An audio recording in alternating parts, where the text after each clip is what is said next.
Hello मेरे प्यारे बच्चों, क्या हाल चाल। उम्मीद करता हूँ कि आप लोग स्वस्थ होंगे, मस्त होंगे और आप लोग की पढ़ाई भी अच्छे तरीके से चल रही होगी। फ्रेंड्स देखिए, मैं क्लास 12 फिजिक्स चैप्टर नंबर 7 विद्युत चुंबकीय तरंगे का एक मोस्ट इम्पोर्टेंट टॉपिक विद्युत चुंबकीय तरंगे ही लेकर आया हूँ, जो आपके बोर्ड की एग्जाम की दृष्टि से अति महत्वपूर्ण है। फ्रेंड्स देखिए फ्रेंड्स, इस चैप्टर का यही टॉपिक है जो आपसे 90 से 95% पूछने की संभावना रहती है। सबसे इम्पोर्टेंट टॉपिक इस चैप्टर का है, तो हम लोग इसको बहुत ही आसान और सरल तरीके में आपके दिमाग में बैठा देंगे। फ्रेंड्स तो देखते हैं, चलिए क्या होता है विद्युत चुंबकीय तरंगे। ठीक, तो विद्युत चुंबकीय तरंगे क्या होती है, जरा देखिए।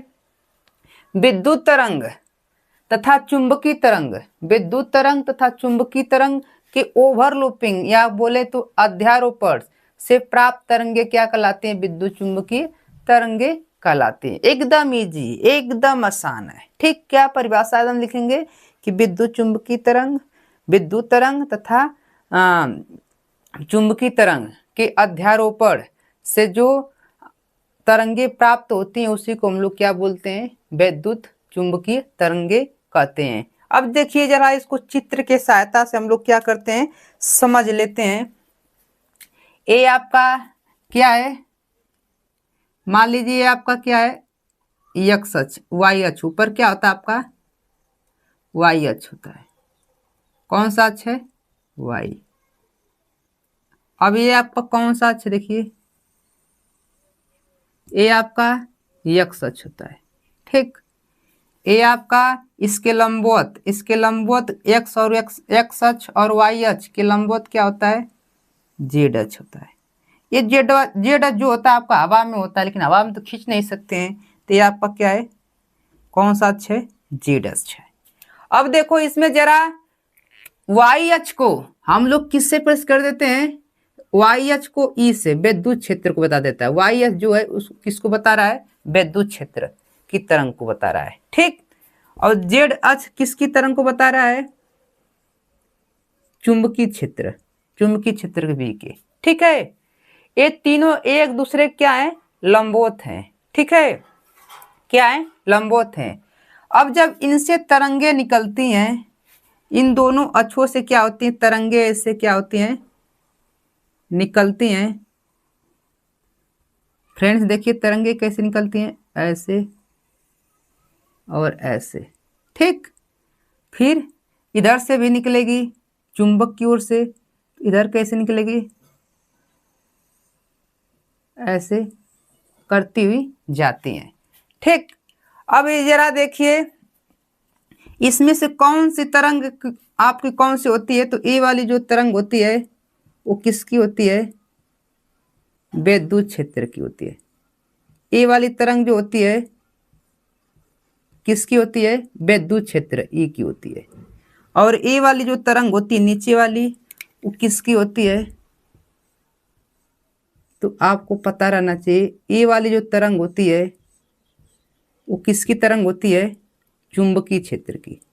ठीक, और फिर ये तरंग फिर कहाँ से चलती है, ऊपर से, फिर ऐसे एक किसकी तरंग चलती है ऊपर, तो ऊपर आपकी चुंबकीय तरंगे। फिर नीचे कौन सी तरंग चलती है, नीचे आपकी तरंग जो चलती है वो कौन सी है, विद्युत की। फिर विद्युत की तरंग कहाँ चलती है फ्रेंड्स, ऊपर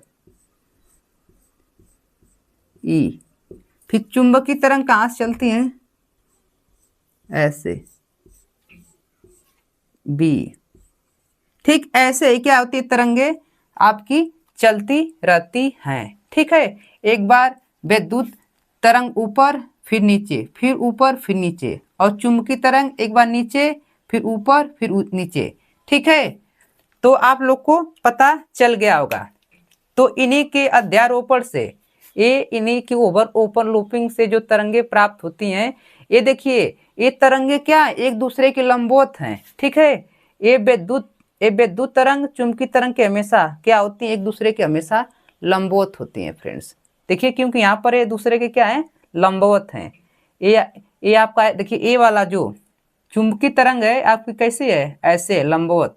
तो ये आपका ओवरलैपिंग वे आपका क्या होता है, एक दूसरे के लंबवत ही होता है। ठीक, तो अगर अब परिभाषा हम देखना चाहते हैं तो ये आपकी ऊपर वाली जो तरंग है, फिर नीचे तरंग है, फिर ऊपर है, ये आपकी कौन सी तरंग है, विद्युत तरंगे है। और जो नीचे की तरंगे फिर ऊपर फिर नीचे, ये आपकी कौन सी तरंगे है, चुंबकीय तरंगे हैं। तो परिभाषा जरा देखेंगे, परिभाषा क्या है कि विद्युत तरंग तथा चुंबकीय तरंग, विद्युत तरंग तथा चुंबकीय तरंग के ज्या वक्र, ये आपका ज्या वक्र के अध्यारोपण से, अध्यारोपण मतलब एक दूसरे के ओवरलैपिंग, ठीक है, एक दूसरे के ऊपर, जैसे मछली चलती है ना ऊपर नीचे है ना, तो एक दूसरे के अध्यारोपण से जो तरंगे प्राप्त होती है उन्हें विद्युत चुंबकीय तरंगे कहते हैं। एकदम इजी है ना, कि विद्युत तरंग तथा चुंबकीय तरंग के ज्या वक्र के अध्यारोपण से जो तरंगे प्राप्त होती है क्या कहते हैं, विद्युत चुंबकीय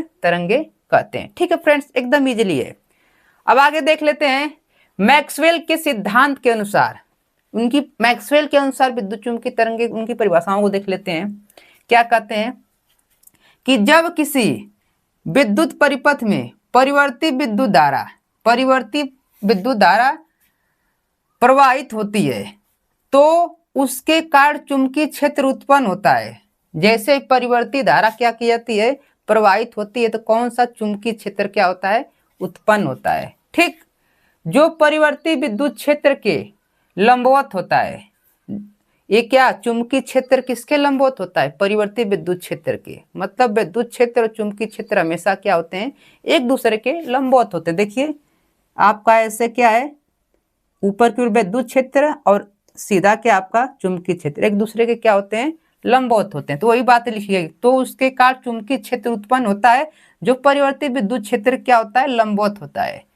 इस स्थिति में परिपथ में ऊर्जा तरंगों के रूप में प्रसारित होता है। इस स्थिति में जो परिपथ में ऊर्जा है वो किस रूप में, तरंगों के रूप में क्या होता है फ्रेंड्स, प्रसारित होता है। ये जो चलता है तो किस रूप में, ऊर्जा के रूप में प्रसारित होता है। ठीक, इन तरंगों को ही विद्युत चुंबकीय तरंगे कहते हैं। इन तरंगों को ही हम लोग क्या कहते हैं, विद्युत चुंबकीय तरंगे कहते हैं। एकदम इजीली है फ्रेंड्स, एकदम इजीली है ना, एकदम आसान। तो देख लिए ना, क्या विद्युत तरंग तथा चुंबकीय तरंग के ज्या वक्र के अध्यारोपण से जो प्राप्त तरंगे उन्हें क्या कहते हैं, विद्युत चुंबकीय तरंगे कहते हैं। एकदम श्योर फ्रेंड्स, हर साल पूछे जाने वाला एक टॉपिक है। अब इनके विद्युत चुंबकीय तरंगों के गुण पढ़ लेते हैं, जो इससे क्या है, मोस्ट इंपोर्टेंट है फ्रेंड्स। ठीक, तो फ्रेंड्स हम लोग विद्युत चुंबकीय तरंगों के गुण देख लेते हैं। ये आपका मोस्ट इंपोर्टेंट है, लगभग यही आपसे एग्जाम में लगभग आपके 7 सेट में से 6-7 सेटों में आपसे यही पूछा जाता है कि विद्युत चुंबकीय तरंगों के गुण लिखिए। 4 गुण लिखना होता है फ्रेंड्स।